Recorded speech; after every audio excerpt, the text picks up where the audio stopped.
जो इतिहास आम्हाला कोणी सांगत नाही, जो इतिहास आम्हाला माहीत नाही, आम्ही जो इतिहास समजून घेण्याच्या भानगडीत पडत नाही, फक्त जिंदाबाद मुर्दाबाद हुर्रहुर पंढरपूर अशा पद्धतीचं आमचं वागणं नसलं पाहिजे. तर आमचं नातं काय, शिवाजी महाराजांसोबत आमचं नातं काय, बाबासाहेब आंबेडकरांसोबत आमचं नातं काय, याचा अर्थ आम्हाला कळायला पाहिजे. आणि म्हणून कोदेगिरी या ठिकाणी जेव्हा त्या जंगलामध्ये वाघ आला आणि तो वाघ प्रामुख्याने त्या परिसरामध्ये असलेले जंगलामध्ये आमचे आदिवासी लोक राहत.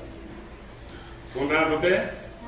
आदिवासी लोक. आणि तो वाघ आमच्या आदिवासी लोकांवरच प्रामुख्याने हल्ला करत होता, मारून टाकत होता. शिवाजी महाराजांचे वडील त्या काळामध्ये शहाजीराजे हे काय करतात, स्वतंत्रपणे जिम्मेदारी घेतात. त्या वाघाला मी मारेल, जो माझ्या आदिवासीला मारतो, जो माझ्या आदिवासीला खातो, जो माझ्या आदिवासीचा जीव घेतो, त्या वाघाला मी सोडणार नाही. आणि शहाजीराजे त्या जंगलामध्ये जातात. शिवाजी महाराजांचं आणि आमचं नाते काय समजून घेत असताना हे अतिशय महत्वाचं आहे. त्या जंगलामध्ये जातात आणि त्या जंगलामध्ये जाऊन त्या वाघाला मारण्याचा प्रयत्न करतात. दुर्दैवाने काय होतं, घोड्याचा जो घोड्यावर गेलेला असतात ते घोड्याचा पाय 2 दगडाच्या फटीमध्ये अडकतो.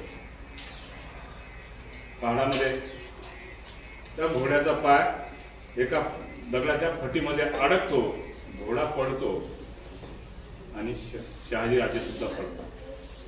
शहाजीराजे पडल्यानंतर ते डोक्यावर पडतात आणि डोकं दगडावर म्हणजे पडल्यामुळं त्याच ठिकाणी त्यांच्या डोक्यातून रक्तस्राव होतो.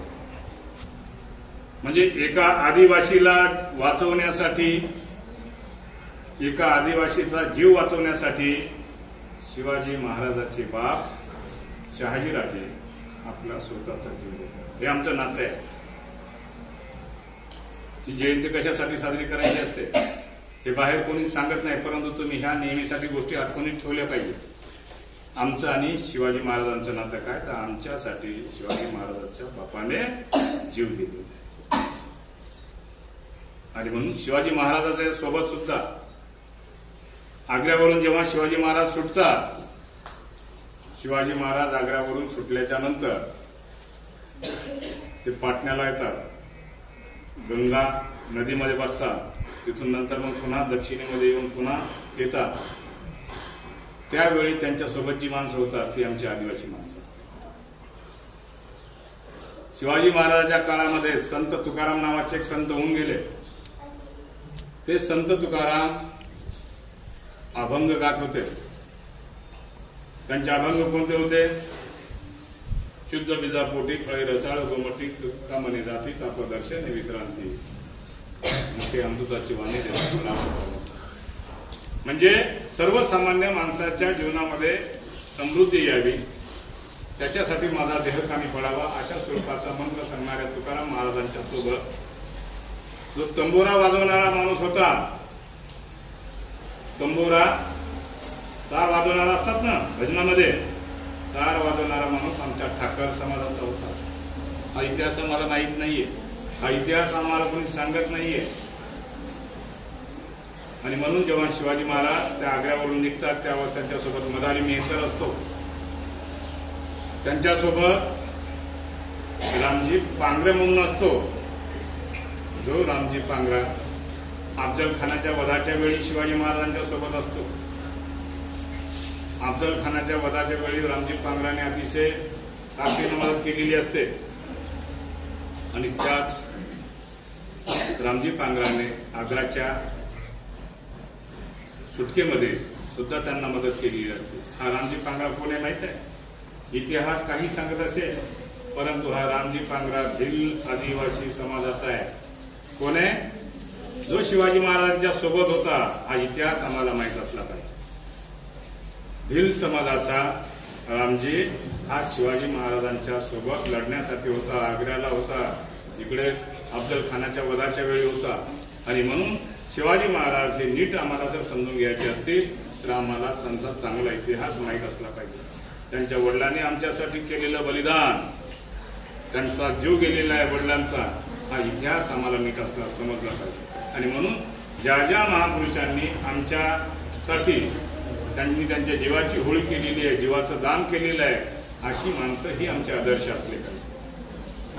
बाबासाहेब आंबेडकर एका ठिकाणी जे म्हणतात की मला चिपळूणच्या सभेमध्ये 16 मे 1938ला बाबासाहेब आंबेडकर काय म्हणतात, त्या चिपळूणच्या सभेमध्ये म्हणतात शेतकऱ्याचं जे आंदोलन असतं त्या आंदोलनाच्या वेळी बाबासाहेब आंबेडकर म्हणतात की मला तुमच्यातला पंतप्रधान पाहायचा आहे. त्याच पद्धतीने शिवाजी महाराज म्हणतात माझी रयता म्हणजे जनता ही सुखी झाली पाहिजे. जनता सुखी असली तरच राज्य सुखी असा त्याचा अर्थ होतो. आणि म्हणून त्या काळामध्ये जिजाऊ माने जे संस्कार दिले छत्रपती शिवरायांना, ते संस्कार प्रज्ञा, शील, करुणा आणि चारित्र्य जपण्याचे दिले. ते संस्कार हे जिजाऊ माने शिवाजी महाराजांनी दिले. अशा शिवाजी महाराजांची जयंती साजरी करत असताना त्यांनी आमच्यासाठी काय केलेलं आहे, आम्ही शिवाजी महाराजांच्या सोबत आमची जी काही पूर्वज होती त्यांनी कशा पद्धतीने आपलं बलिदान दिलेलं आहे, या सगळ्या गोष्टीचा इतिहास आपल्याला सगळ्यांना माहीत असला पाहिजे. त्या संबंधाने तुमच्यासमोर हा इतिहास मांडण्याचा प्रयत्न केलेला आहे. त्यांच्या संबंधीच्या ज्या काही स्मृती आहेत, ज्या आठवणी आहेत, त्या आपण जपल्या पाहिजे आणि त्यांच्या पावलावर पाऊल ठेवून सर्वसामान्य माणसाच्या सुखासाठी, सर्वसामान्य माणसाच्या भल्यासाठी आपण पुढे आलं पाहिजे. अशा स्वरूपाचा आज संकल्प आपण करून खऱ्या अर्थानं तीच शिवाजी महाराज यांच्या संबंधाने आदरांजली ठरेल असं या ठिकाणी बोलून मी माझं भाषण संपवतो. जय हिंद, जय महाराज.